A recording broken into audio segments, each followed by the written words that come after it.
I'm Pat Doris. Welcome to The Story. We start tonight with a story about messaging versus facts.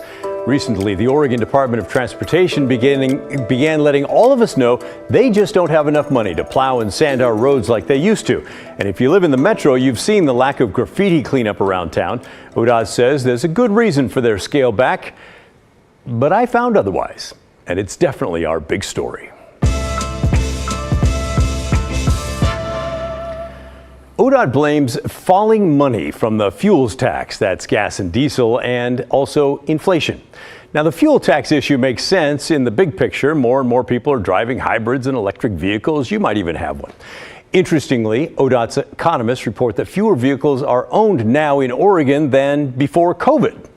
Thought that was kind of cool to find out. So there's fewer vehicles to be filled with gas or diesel and fewer paying the state tax. The problem? Well, their story about falling fuel tax revenue is not exactly, not at all, factually accurate. How do I know?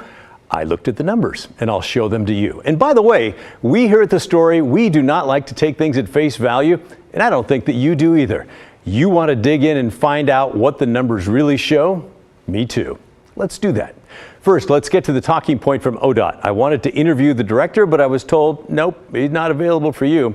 Here's Catherine Beninati at an ODOT news event on driving in the snow. Like many transportation agencies around the country, we are seeing revenues go down as cars get more fuel efficient, and a large portion of our budget is the gas tax. And inflation is really eating up more of our buying power. So materials, labor, supplies, they're all costing more. And that is giving us some challenges when it comes to our budget. And you will see us out there less this winter and doing less maintenance around the state in general. And it's not just Catherine saying that. ODOT has spread that message far and wide. Funding from fuel tax is declining. As a result of that falling revenue, ODOT says impacts will be felt around the state, as you just heard. For example, it's not going to be able to do as much roadside maintenance, which includes cleaning up graffiti in the Portland area, for example.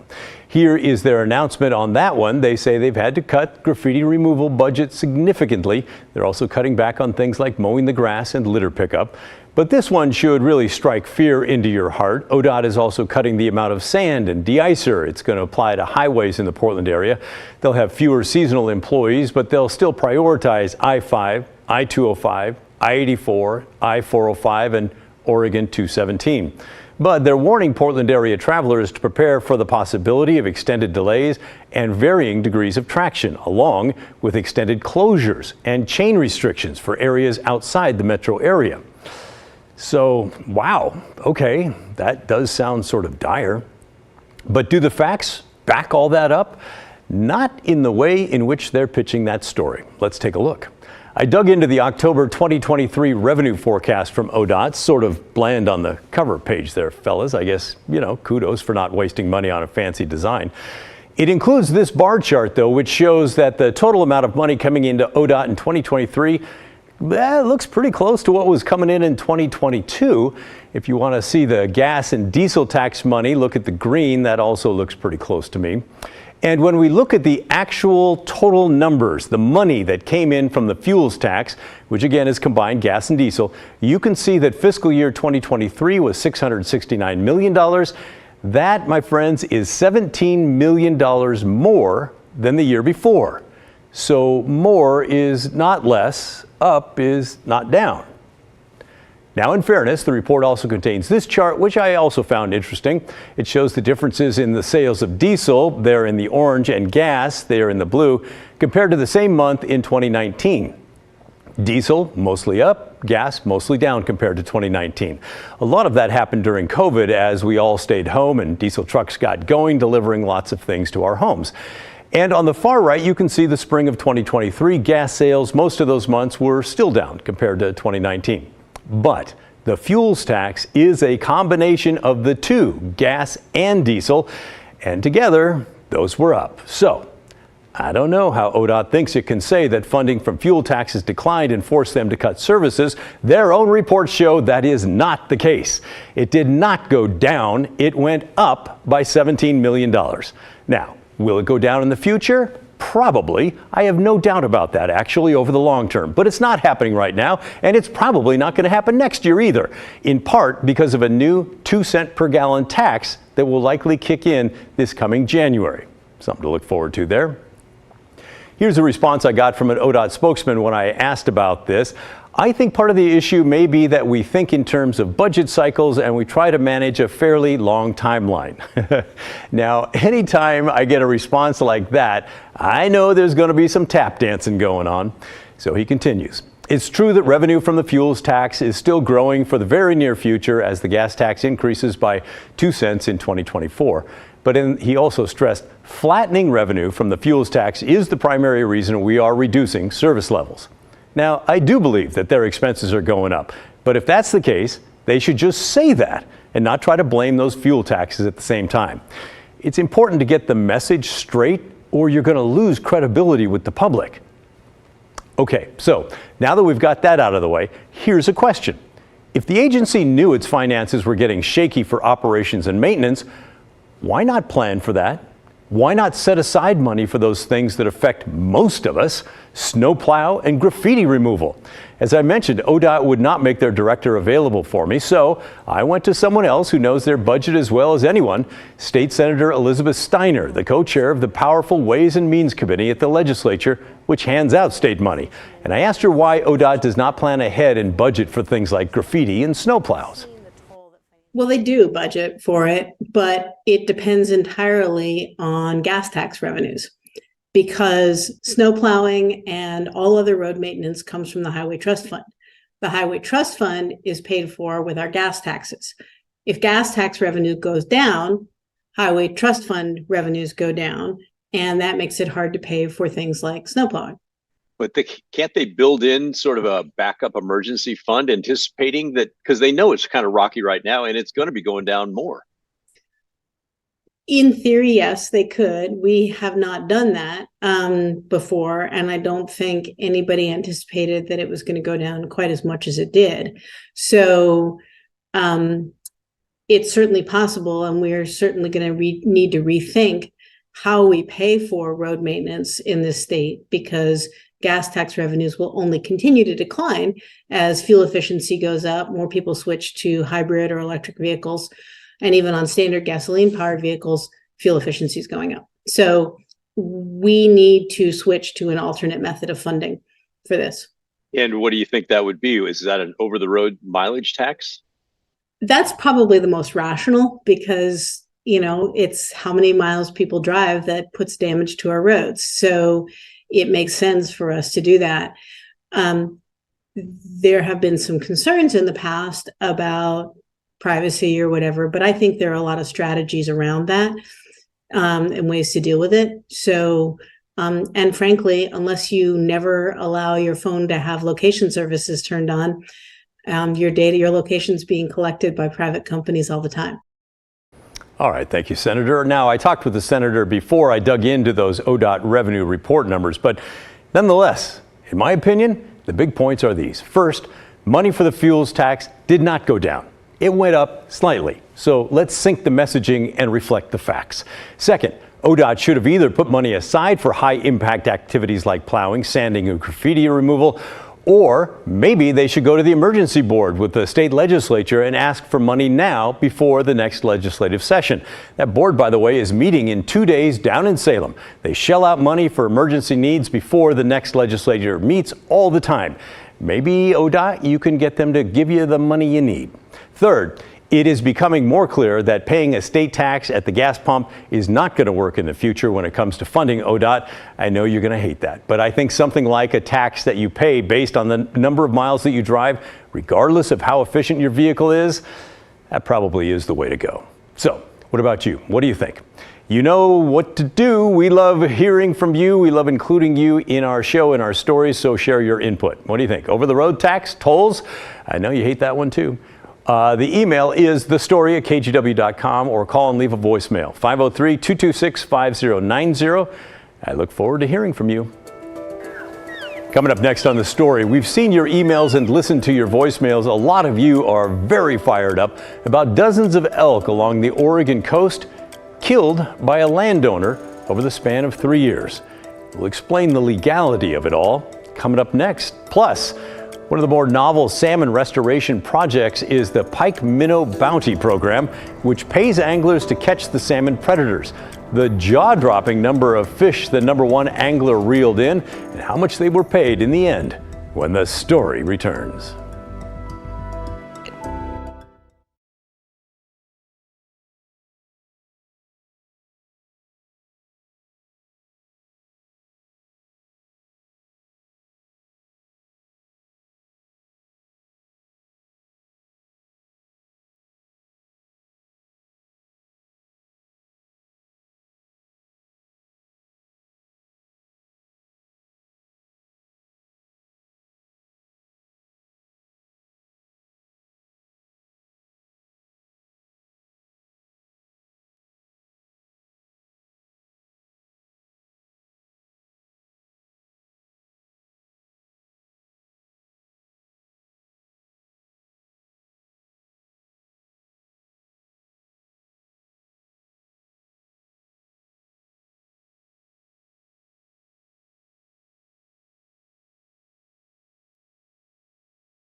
If you've been to the Oregon coast near Cannon Beach or Gearhart, you may have seen the elk herd there. I've seen them there standing in the ocean. It's an amazing and majestic sight. But at the same time, I have to admit, I'm just a visitor, not someone there year-round. And at least one property owner found the elks less than amazing. He found them destructive. And the solution has some Gearhart residents furious. Joe Ranieri has our story.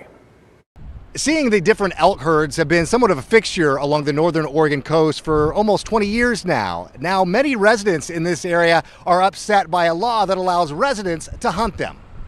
One of the classic signs you're at Cannon Beach or Gearhart, it's not the sights and sounds of the waves crashing, it's the herd of elk you sometimes can spot.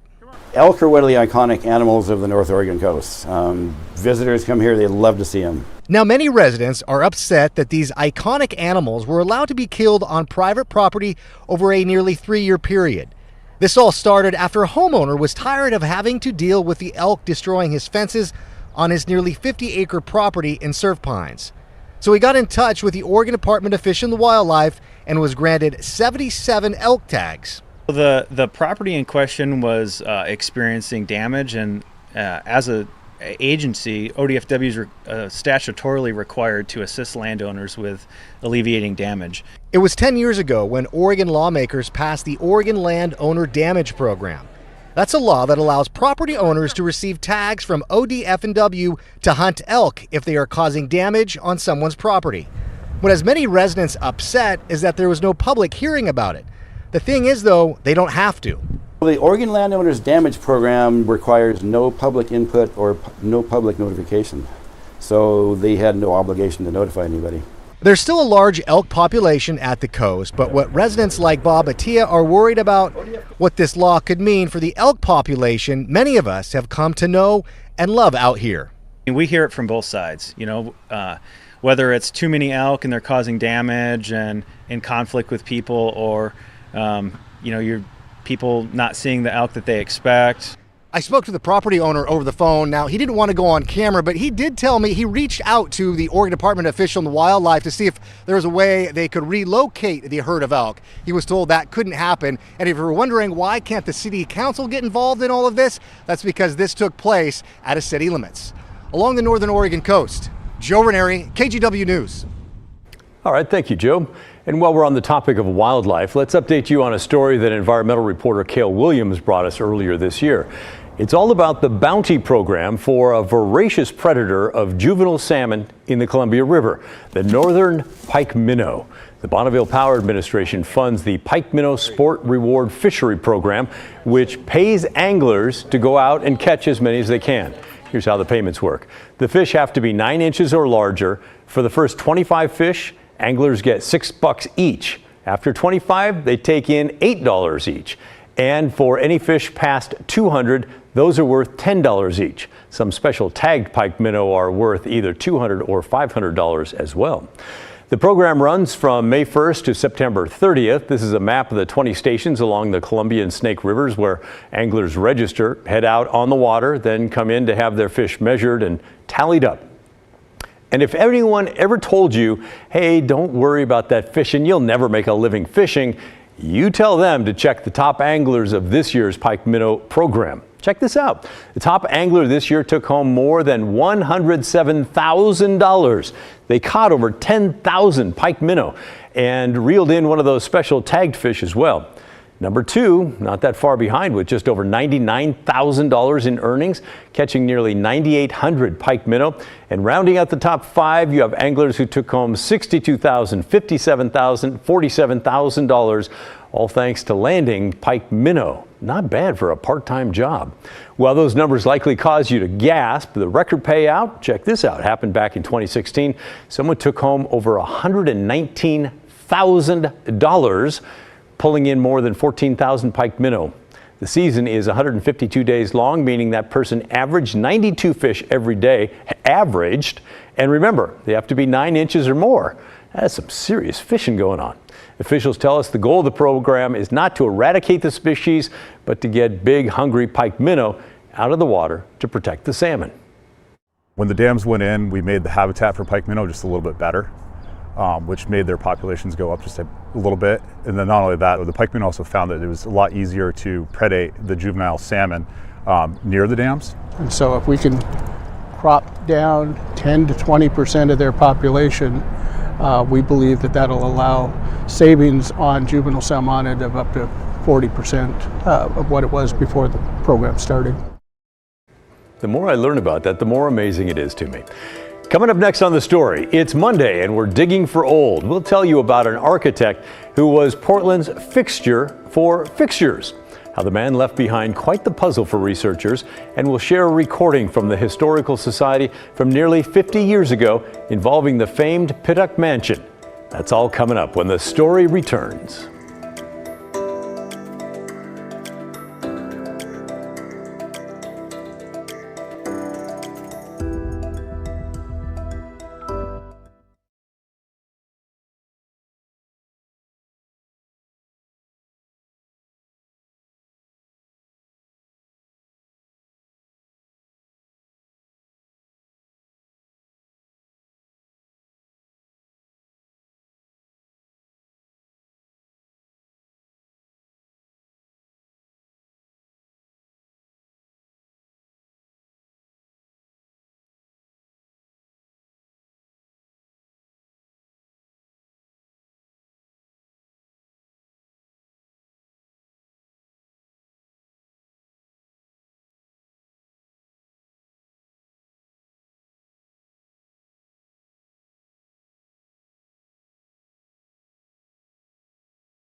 Ah, yes, it's that time of year.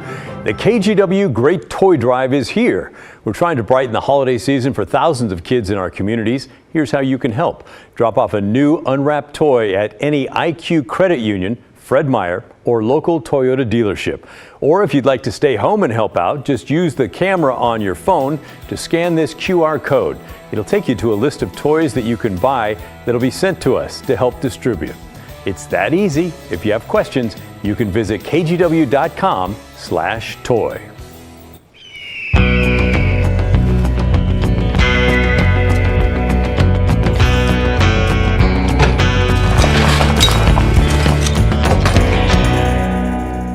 Which means it's this time of week again. We're digging for old with help from the Oregon Historical Society. And instead of diving into their online collection like we usually do, tonight we're going to bring you back out to their secret vault. They have all kinds of things stored there that are not currently on display, including some works where attention to detail is just the beginning and the puzzle that a late architect left behind. All right, what we have here are two renderings of lighting fixtures by Fred C. Baker, who was in business from around 1910 until his death in 1981. And Baker was, I guess, an opportunist, you could say. He saw the opportunity to create lighting designs that were custom designed for the particular buildings that the architects had designed, and so he worked closely with architects all over the West. He didn't have any competition really north of San Francisco, and even did a number of commissions of churches in San Francisco. So he had a lighting design company. He designed the fixtures based on the style of architecture, and he had developed this incredible knowledge of ornament. So he had this visual vocabulary of ornamentation. So the features that might be associated with a certain period of architecture, he would know all of those and be able to draw them and then turn them into these beautiful lighting fixtures. He did not have a retail lighting shop, so you couldn't go buy a fixture for your home. Generally, he would work with designers. And you can see from these two drawings the long period of time in which he designed. We have an Art Deco fixture here on the left, probably from the 20s, and then on the right is a mid-century modern fixture, I'd say probably from the 50s or 60s. And he was born in 1887, started his business around 1910, 1912, and he was still working with the business when he died in 1981. We have a couple of oral histories with Fred Baker, and we have this fantastic collection that we received after he died. In the oral histories in the mid-1970s, he was in one of them going through the drawings while the person was interviewing him, and he noted that he didn't identify the drawings with the buildings, so he left us a puzzle to untangle, and we are hoping to do that in the next few years. He worked with many of the well-known architects of Portland, A.E. Doyle, Morris Whitehouse, Pietro Beluschi, worked on buildings such as Portland Art Museum, the Central Library, the old Elks Building, which he was very proud of. The Pittock Mansion was his first commission, and he was actually rather surprised to get that commission. How cool is that? By the way, they have at least 10 drawings. They only brought 2 out to show us. But instead of having Shauna tell you the story about the Baker's first commission with the Pittocks, let's hear from Fred Baker himself in one of the oral histories the Historical Society has available. It was recorded back in July of 1978.